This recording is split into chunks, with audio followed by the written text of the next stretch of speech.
IPS के final interview में पहुंचे एक बंदे को अंग्रेजी भाषा में थोड़ी प्रॉब्लम थी, तो इंटरव्यूअर ने उन्हें कहा कि तुम्हें अंग्रेजी नहीं आती, तुम प्रशासन कैसे चलाओगे। तो बंदा सोच में पड़ गया। तो इतने में इंटरव्यू ने कहा कि कोई बात नहीं, पानी पी के जवाब दे दो। तो उस बंदे ने सोचते हुए कहा कि सर मैं पानी नहीं पी सकता। तो इंटरव्यू ने कहा कि क्यों नहीं पी सकते। तो उसने कहा कि ये पानी मैं इसलिए नहीं पी सकता क्योंकि ये कांच के ग्लास में है, मुझे स्टील के ग्लास में पानी पीना है। तो इंटरव्यू को गुस्सा आ गया। उसने कहा कि पानी का ग्लास से क्या लेना देना। तो उस बंदे ने कहा कि सर यही तो मैं कह रहा हूं, जैसे कि पानी इंपॉर्टेंट है, ग्लास नहीं, वैसे ही मेरी कार्य शक्ति इंपॉर्टेंट है, भाषा नहीं। और फाइनली इस जवाब की बदौलत उनका सिलेक्शन हो गया। और ये रियल घटना, और उस बंदे का नाम है आईपीएस मनोज कुमार शर्मा। गाइस, आप लोगों का इसके बारे में क्या सोचना है, चैट सेक्शन में लिखना मत भूलिएगा।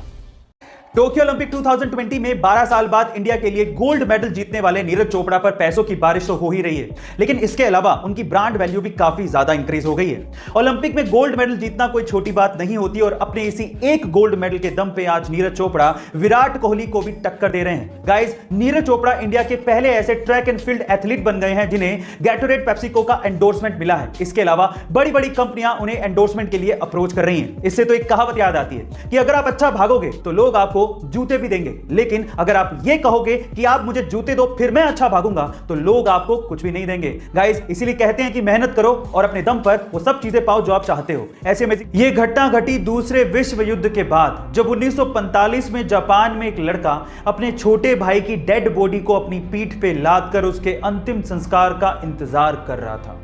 अपने छोटे भाई की मौत के बाद उसे रोना आ रहा था, लेकिन अपने होठों को काटकर वो अपने इमोशंस को कंट्रोल कर रहा था। तभी एक गार्ड ने उस लड़के से कहा कि तुम ये भार मुझे क्यों नहीं दे देते। तो उसके बाद जो लड़के ने जवाब दिया वो जापान में इतिहास बन गया। उस लड़के ने कहा कि ये कोई सामान नहीं है, ये मेरा भाई है। और आज भी ये पिक्चर जापान में सिंबल ऑफ स्ट्रेंथ के नाम से जानी जाती है। गाइस, इसके बारे में आपका क्या कहना है कमेंट सेक्शन में जरूर लिखिएगा। लाइफ टाइम फ्री पासेस का सिस्टम आपने सिर्फ ट्रेन या बसेस के लिए ही सुना होगा, लेकिन क्या आपने कभी कोई ऐसा सिस्टम किसी फ्लाइट के लिए सुना है? जी हाँ गाइस, ऐसा भी हो चुका है। 1981 में एक अमेरिकन एयरलाइंस ने लाइफ टाइम पासेस का सिस्टम निकाला था, जिसे वो गोल्डन पास कहते थे। लेकिन हुआ कुछ यूं कि 1987 में एक बंदा था जिसका नाम था स्टीव रोथस्टेन। उसने ये पास $2.5 लाख देके खरीदा था, यानी कि लगभग 70 लाख रुपए। लेकिन उसके बाद उसने इसका खूब फायदा उठाया। तब से लेकर 2008 तक वो लगभग 10,000 बार फ्लाइट्स पे चढ़ा था।